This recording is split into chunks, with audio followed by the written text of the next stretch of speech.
بسم اللہ الرحمن الرحیم۔ السلام علیکم عزیز طلباء و طالبات، امید ہے آپ سب خیریت سے ہوں گے۔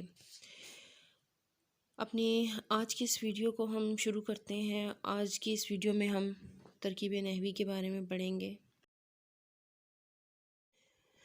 ترکیب نحوی کو سمجھنے سے پہلے بہت ضروری ہے کہ آپ چند چیزوں کو آپ کو آنی چاہیے، جن میں اجزائے جملہ ہے، مسند، مسند علیہ کے بارے میں آپ کو پتہ ہونا چاہیے کہ یہ کیا ہے، جملہ اسمیہ، جملہ فعلیہ کے متعلق پتہ ہونا چاہیے، فعل ناقص، فعل تام اور جملہ اسمیہ کے اجزاء اور جملہ فعلیہ کے اجزاء۔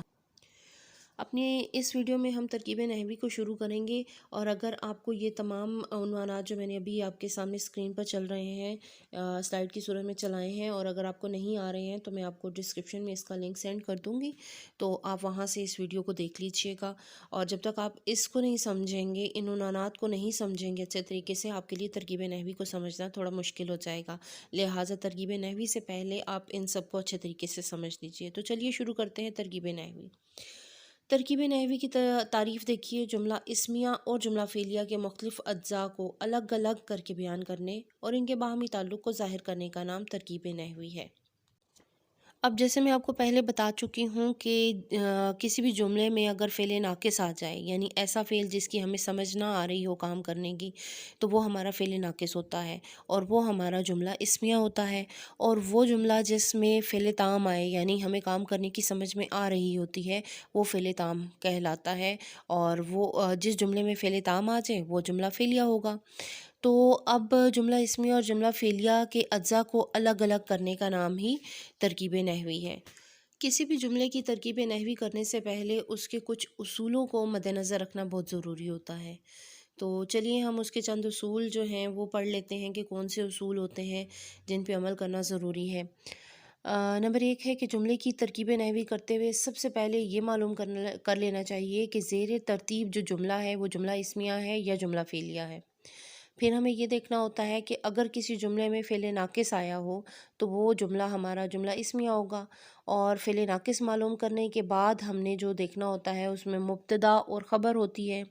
اگر ہم نے فعل ناقص کو دیکھنا ہے تو اس میں 2 چیزیں بتائی تھیں، پہلے بھی میں نے آپ کو مبتدا اور خبر یہ معلوم کرنا ہے۔ اس کے بعد اگر کسی جملے میں فعل ناقص کی بجائے فعل تام آیا ہو تو وہ ہمارا جملہ جملہ فعلیہ کہلائے گا۔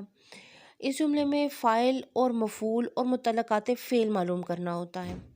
اس کے علاوہ اگر ہمارے پاس جملے کے علاوہ کوئی مصرع یا شعر آ جائے جس کی ہمیں ترکیب نحوی کرنی ہو، تو ہمیں سب سے پہلے اس مصرعے کو یا اس شعر کو نثر بنانا پڑتا ہے۔ جب تک ہم اس کی نثر نہیں بنائیں گے ہمیں نہیں معلوم ہوگا کہ یہ جملہ جو فعلیہ ہے یا جملہ اسمیہ ہے، تو تبھی ہم اس کی ترکیب نحوی کر سکتے ہیں۔ پھر آ جاتا ہے کہ ترکیب نحوی میں جملہ اسمیہ کے جو اجزاء ہیں ان کی ترتیب یوں ہونی چاہیے کہ سب سے پہلے تو آپ نے معلوم کرنا ہے کہ وہ فعل ناقص ہے، پھر اس میں مبتدا کو دیکھنا ہے۔ مبتدا جیسے میں نے آپ کو پہلے بھی بتایا تھا کہ مسند علیہ کو مبتدا کہتے ہیں۔ پھر جو خبر ہے، خبر کو مسند کہیں گے، وہ دیکھنا ہے ہم نے۔ اور پھر مسند اور مسند علیہ یعنی مبتدا اور خبر کے متعلق اگر کوئی اور بات اس میں آئی ہے تو وہ ہمیں اس میں سے ڈھونڈنی پڑتی ہے، اور اس کو متعلق خبر کہتے ہیں۔ اس کے علاوہ ترکیب نحوی میں جملہ فعلیہ کے اجزاء کی جو ترتیب ہے وہ اس میں فعل، فاعل، مفعول اور متعلق فعل ہوتا ہے۔ جب تک مطلب ہم نے ان سب میں ایک ترتیب کو مد نظر رکھنا ہوتا ہے۔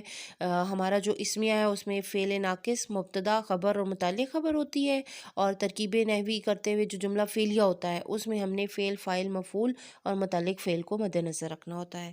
تو یقیناً آپ کو اس کے اصول اچھے طریقے سے سمجھ میں آگے ہوں گے۔ اب ہم مثالوں کے ذریعے اس کی وضاحت کرتے ہیں۔ تو غور سے دیکھیے گا جی، ہماری پہلی مثال ہے اکبر نیک ہے۔ ہمیں سب سے پہلے تو اس میں یہ دیکھنا ہے کہ یہ جملہ کون سا ہے، اس میں جملہ اسمیہ ہے یا جملہ فعلیہ۔ تو اس میں ہمارے پاس جو فعل ہے وہ ہے آیا ہے، لیکن ہے جو ہے ہمیں اس ہے سے کوئی سمجھ نہیں آ رہی کہ یہ فعل اس میں کون سا کام ہو رہا ہے، یعنی ایسا فعل جس میں ہمیں کسی کام کی سمجھ میں نہیں آ رہی ہوتی وہ ہمارا فعل ناقص کہلاتا ہے۔ اس کے علاوہ اکبر ہے، اکبر اس میں مبتدا ہے، اور نیک جو ہے وہ خبر ہے، تو یہ ہمارا جو جملہ ہے فعل ناقص آنے کی وجہ سے جملہ اسمیہ بن گیا۔